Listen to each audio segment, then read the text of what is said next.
Damen und Herren, guten Tag. You'll forgive my lack of German, please. My friend Pastor Vessel will translate from time to time. I want to thank you for this third occasion when I've been privileged to take part in your commemoration at Volkstrauertag. This is a truly awful place for a British person to be, not least because, of course, this is the 70th anniversary of what we in Britain called Operation Gomorrah, which was the deliberate decision to bomb civilian targets in Hamburg. I have visited the mass grave of the 50,000 victims of that action now on 4 or 5 occasions. I've seen pictures.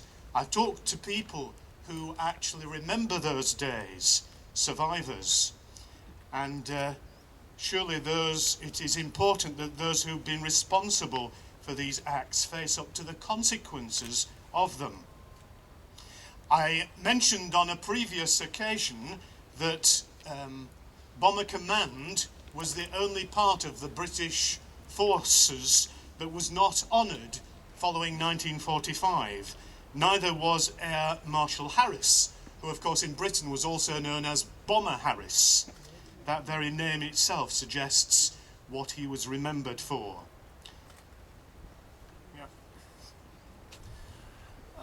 Adrian sagt, es ist immer ein trauriger Augenblick, als Staatsbürger Großbritanniens hier an diesem Platz zu stehen und auch noch einmal die Bilder zu sehen, die mit diesen Gräbern verbunden sind.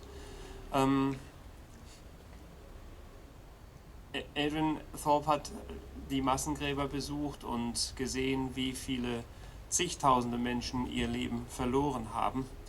Und das ist immer wieder ein trauriger Augenblick und eine erschreckende Situation, das als nachfolgende Generation wahrzunehmen.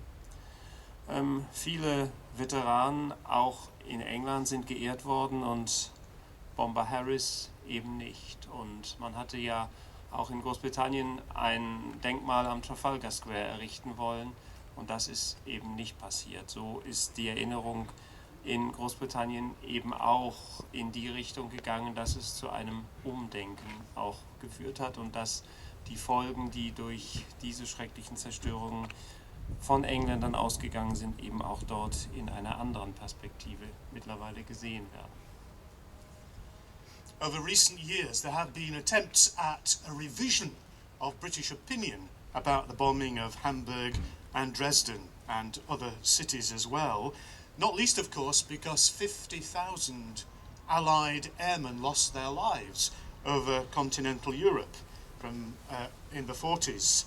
Of course, that has to be put against the, 750,000 German civilians who perished during those years.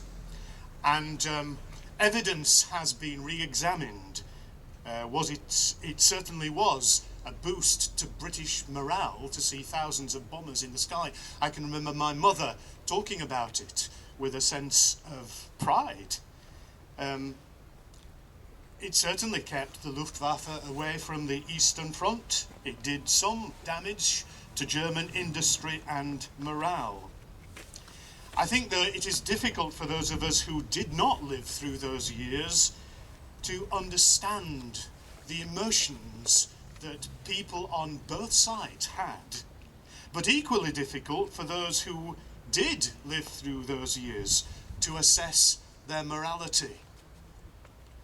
Für uns, die wir die nachfolgende Generation sind, ist es schwer nachvollziehbar, was Menschen damals gefühlt und gedacht haben. Und Adrian erinnert sich noch an seine Mutter, die dann am Fenster stand und gesehen hat, wie die englische Luftwaffe eben die deutsche Luftwaffe zurückgehalten hat und darüber sehr stolz war. Und wir müssen eben auch immer wieder daran denken, dass 50.000 englische Luftwaffenangehörige ihr Leben verloren haben und 3/4 Millionen da Zivilbevölkerung ihr Leben gelassen haben. We have a saying in England, I'm sure you probably heard it in Germany, that history is written by the victors. And the slaughter that happened in Hamburg and Dresden and other cities was certainly overshadowed by that of the Holocaust, and many on both sides, I know from talking to people in Hamburg, regarded what happened here almost as some kind of, what shall we say, retribution on German people. Die Geschichte wird immer von den Siegern geschrieben und gerade auch im Angesicht der Toten in Hamburg und in Dresden werden diese Toten noch überschattet von den Opfern des Holocaust. Auch daran wollen wir in diesem Augenblick denken. Und viele auch hier in unserem Land, in Deutschland, und Adrian hat es von manchen auch in seinen Besuchen hier bei uns gehört, die haben gesagt, es ist eben dann das, was hier passiert ist in Hamburg, auch nur das, was dann passieren konnte, und es ist eben auch das, in Anführungszeichen, Verdienst der Menschen, dass sie diese Schicksale erlitten haben. However, it's my view that one evil can never, ever justify another evil. And I mentioned the attempt at revision of history in England. One of our leading academics recently wrote a book about the bombing of Germany during the Second World War, Richard Overy, and concluded that nothing could justify deliberate targeting of civilians, that this was not Churchill's finest hour, nor Britain's.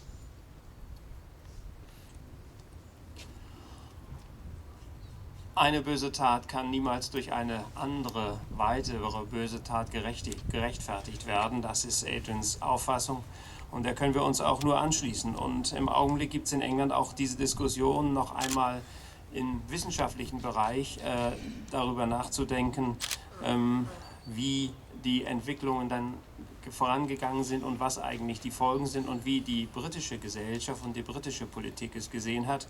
Und da gibt es den englischen Wissenschaftler Richard Overy, Oxford und Cambridge Professor, der noch einmal deutlich gemacht hat, dass nichts die Bombardierung der Zivilbevölkerung rechtfertigen kann.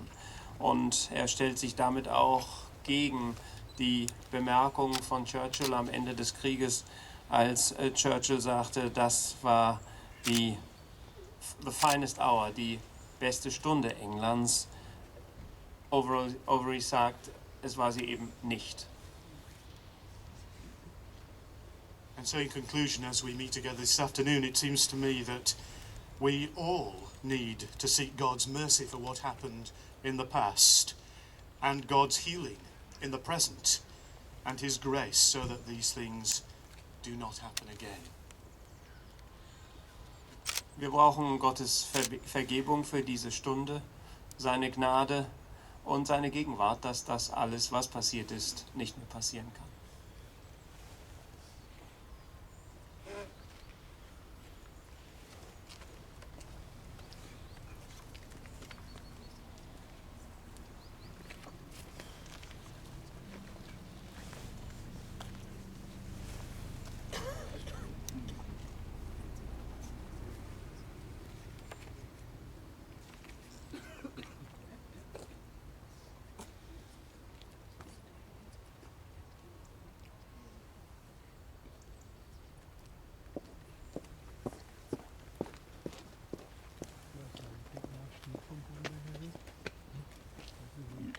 Steht vom Bomber her. Prescott Parade. Die Parade ist für Lichten. Da steht das hat nur ihre Mutter eingeweiht.